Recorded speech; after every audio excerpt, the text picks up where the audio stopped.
Mason Mount. How confident are you of getting a striker in soon? Because you have said the need to get a player who can score goals consistently. Yeah, we do with across Man United. So with a lot of people, we do everything what's in our power to get the right man in. It's in your power to get the right man in. Yeah, transfer market, you never know, but we know our targets, and we do everything we can. What I said. So every effort we put in to get this done, because it's an area where we need improvement. And just with the captaincy, when did you decide that Bruno would become the official captain of the club? In the summer. And when you communicated that to Harry, and then Harry put that statement out, were you aware that Harry was going to put that statement out, and how did he take the news that you were not making him captain anymore? I think, and everyone will, can understand that is for a player disappointment, but it can also work out very good for the team and for Harry. So Harry is an important player, stays an important player. We have 4 centre backs. We need 4 centre backs minimum, maybe even one extra. We have seen last season when you play so many games, and so we are really pleased to have Harry in our squad. Neil, Erik, if you don't get players out, it's going to be difficult to have the funds to get that striker in that you need, isn't it? I mean, that must be key for you, and it's, you know, the clock's ticking down. Yeah, you have to talk. You make the question to the wrong person. Finance is not for me. I know, I'm aware about finance and about FFP rules, etc. But well, we do, what I said, across United, we do everything to get the target in. Andy. Hello, Erik. Hello. Just on Bruno becoming manager, why did you taking your job? I've been replaced. Just thinking 2 years ahead here. On Bruno becoming captain. 2 years. All right, I'll give you 3. What was your thought process? Was there anybody else in contention? What was your logic in Bruno? Oh, I think across our squad we have more leaders. So for me, it's always you need a team, a squad. You need leaders. You need team players. You need specialists. You need multifunctional players, and you need individualists. So, and all those areas you have to cover in your squad. And yeah, I'm happy we have more than one leader. And so Bruno will wear the band, but he will get support from others. Chris, just at the front here with the microphone, please.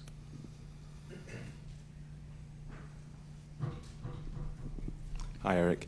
When we first spoke to you last year, when you first came into the club, you were very careful to say top 4 was the target for you. You hit that target last season.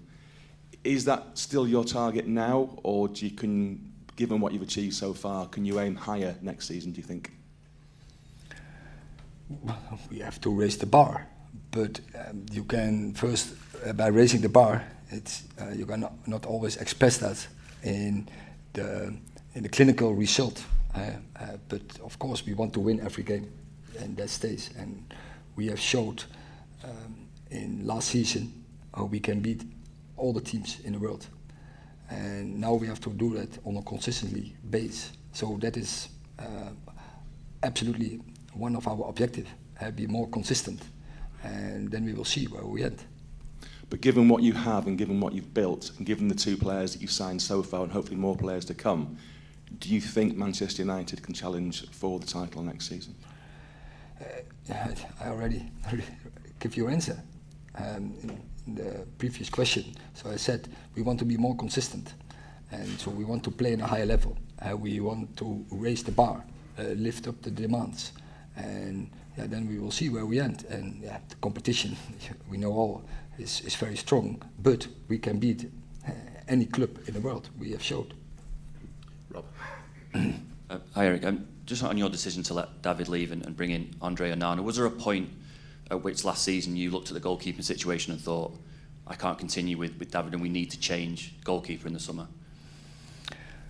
I think David has a huge contribution on our level performance last year and our result.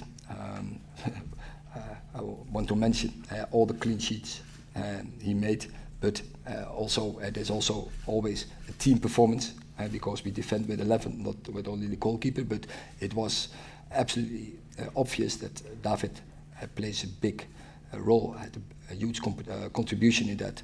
But yeah, there is coming a time for every player that the club is going to make changes, and this was the right moment in our perspective. Was there any regret at all that after 12 years that David didn't get his kind of big farewell, possibly at Old Trafford with, you know, a lap of honour and stuff, and it was kind of done a bit quieter, sort of after the season had finished? Yeah, but he will get that big contribution. He deserves it. If it's up to me, then David, after 545 games, after all his contribution, after all his performance, after such a long period, it's massive what he did. So he is, for the rest of his life, a legend for Manchester United. So we have to say farewell against him, and with all the fans in Old Trafford, absolutely. Melissa. Erik, you've spoken before of Manchester United needing to be more aggressive in their play and also having greater protection. How does Mason Mount and Andre Onana help you guys achieve that? I think first they are great football players, of course. That's key. But also they are great personalities. They know exactly what they want. They have both the winning attitude and they can't lose. So they will give their 100% effort to get that done. And both are also really in the team. Let's take some from US media, one there and then one here. Thank you. My name is Derek Owusu, representing Kizito Sports Africa. Coach, you made mention of an era coming to an end last season, and City won treble. Do you still stand by that an era coming to an end? And may I know the deputies for Bruno Fernandes? Who are the deputies to Bruno Fernandes? Thank you. I don't understand really the question. The Okay. Deputies to Deputy to the deputies Bruno to the Fernandes. vice, is there a vice captain? If there is a deputy, we will see, and I already expressed, there are more leaders in the squad, and yeah, we go in a natural way, and then we will decide. But as I said, Bruno will not do it on his own. We have strong characters in our team with strong opinions. They will support him, but also express, and we will see who will take that role. And as I asked earlier on, last season you made mention of an era coming to an end, talking about the dominance of City and other clubs. Do you still stand by it that era is coming to an end? Is it this season, or we should wait for another more season? So I didn't say in particular. So City, I said it across, was Liverpool, was City. And we have seen what can happen last season. Both sides, one was really top, other was less, but I spoke over a certain period of years. Yeah, and that's always, eras will always come to an end. Okay, lastly, I'm sorry. Onana is from Cameroon and I'm from Ghana, so we are all neighbors.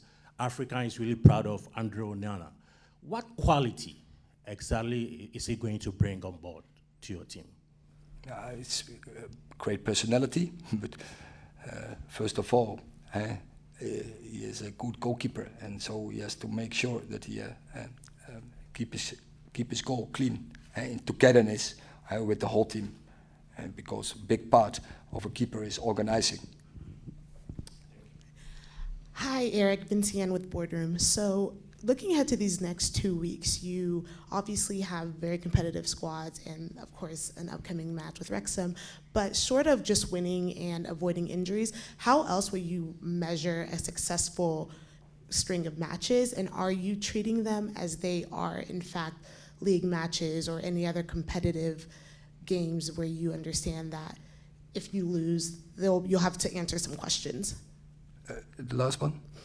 How seriously are you treating these next 4 matches to the point where if you do lose, you'll have to answer any serious questions about the team? We don't play friendly games, so it's very serious. And this is the only period in a year we can train. So we have to take this opportunity, and we had on purpose. We choose good opponents. We already had 2. Leeds is always is a rival. Lyon, very strong team from French football, and now we play here really strong teams with Arsenal, Real Madrid, and Dortmund. So also teams across Europe, but also Premier League team. So it's very good to compete with them, because then we can test ourselves, and we know after such games where we are. But also because you get tested, you can work very good on your way of play, and that is the main objective from the pre-season, to get the way of play in, because we want to raise the bar. Thank you. Simon.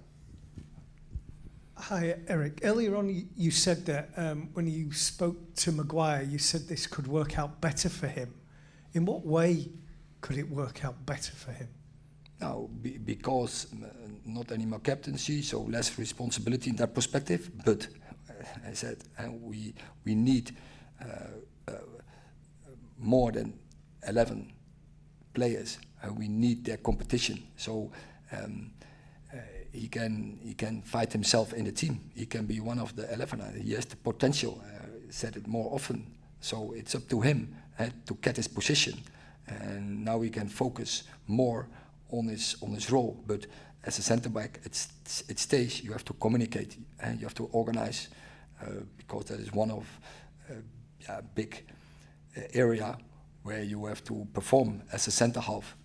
Same as a keeper, organizing. That is prevention, and prevention that you have to come into action. I realise you won't say what you said to him, but what was the kind of general conversation? Was it, if you want to stay, you can, but I understand you might want to go somewhere else? Or did you say, I really want you to stay, you can play a big role here? No, it's about captaincy. And of course, I said to him, you are one of 4, and fight yourself in the team. Adam. Hi, Erik. Just on the striker front again, obviously, Wout Weghorst has gone back to Burnley. You've got the injury concerns with Anthony Martial. If we did get another forward in, are you still concerned that you may be still short going into this season with Champions League, Premier League, and wanted to compete and close that gap on likes of Manchester City and Arsenal? Yeah, but we proved also last season we can be very successful, even though we didn't have too many strikers, and we still proved we were successful. So yeah, I expect from the front players more, that they have to play on a higher level. I said we have to raise the bar. So yeah, we expect from all the players more. Yeah, so from the front players, but also across the whole team, we expect more goals. Jamie. Hi, Erik. Andre Nana, he was sent home from the World Cup, and when you were his coach at Ajax, his time there ended, let's say, sourly. The way he plays is very sort of brave, but does he represent a gamble as a signing due to his sort of, let's say, individual personality? Yeah, he is a personality, yes, and but he is absolutely winner, and I have always worked very good with him, and well, we achieved together so much trophies. I play a great football, so and I'm convinced he will do that. But this is a challenge for him, because this is a better club, better competition. The demands are higher, the expectations are higher, much more fans, fanboys all across the world. So yeah, that's a challenge, and therefore I wanted him, because his character, he wants to have the challenge. Then he's on his best. Because just following on from what you say, Manchester United can be a little bit of a graveyard for goalkeepers. There's been some goalkeepers, big ones, who've come to the club and they haven't been able to handle everything you just described, but you're confident that actually he will add something to your team in this regard? As I said, he likes the challenge and he will raise to the occasion. Erik, we hear regularly that United will always be in for the best players, and you've been very clear that you need a top striker. Why are the club not doing everything possible to try and get Harry Kane in, given he's in the final year of his contract at Tottenham, and if he's going to leave, there's a chance this summer? I don't go into a talk about specific over players who are under contract in another club. One over there. How you doing, Erik? I'm welcome fine. to the U.S. You brought in Mason Mount. Just talk about how he kind of complements other midfielders like Bruno and Casemiro. He's very dynamic and a lot of game understanding. So in and out of possession, I'm convinced he will really add quality to our midfield department. He will give us more chance to winning games and then in the end winning trophies, because he knows how to win trophies and he will bring that in our squad. Hi Erik, hope you're doing well. Just a quick question on Kobbie Mainoo. Obviously we saw the video of you after the final speaking with him privately on the pitch. He's been involved again in pre-season. What are your plans for him? Do you think he can have an impact on the first team? And what's he like in training? We have to see in pre-season. So he gets his chance because he deserved it, because he showed it in the under-21s and in our trainings. He showed a high level, and now he have to show it in games. So pre-season is perfect to test it. It's an option to get into the squad, in the game squad, and even to get into playtime. We will see, but I'm confident he can do. But yeah, we have to wait and we have to test it if it's going to happen. Flex. Hi Erik. On Andre Onana, his playing style is obviously a big contrast to how David would play. How long do you think it will take the players that are here to adapt to how Andre plays and vice versa? And with the different demands in this league versus the Eredivisie versus Serie A, are there any changes that Andre needs to make to his game to adapt, or are you expecting him to play exactly how he always does? Yes, I expect him to do exactly that. I think Andre is a goalkeeper. He can play behind a high block, but also behind a very low block. But of course, and therefore it's so good he's already now in. The cooperation is so essential. And so you need the players in the pre-season, then we can work on that. But I'm convinced that he will adapt. And the players, they will quickly also will be aware and will take advantage from his qualities. You already have seen with a different player, but like Mate, he did very well in our games. You see our players very quick adapt to that situation and take benefit from it. Last question, Ty. Hi, sorry, I just wanted to ask Erik, the plan for Rashford. You know, we saw him play centrally, we've seen him play on the left-hand side. Do you have a desired position for him going into next season? Will you be seeing him up front with Garnacho playing on the left? Yeah, that are both positions, and it depends from so many circumstances where we will play him, but he can play both positions very good, and in both positions he can be really efficient. Hi, Erik. Have you been involved with discussions this summer over Mason Greenwood's future? How do you see that panning out, and have you been keeping in touch with Mason over the last few months while he's been away from the club? Yeah, it's a club decision, and of course I've shared my ideas, opinions, but it's a club decision, and we all have to accept that. Would you like to keep him? Would you like to keep him? He's obviously a very talented young footballer. So I can't say so much about it, but what I shared my opinion about it.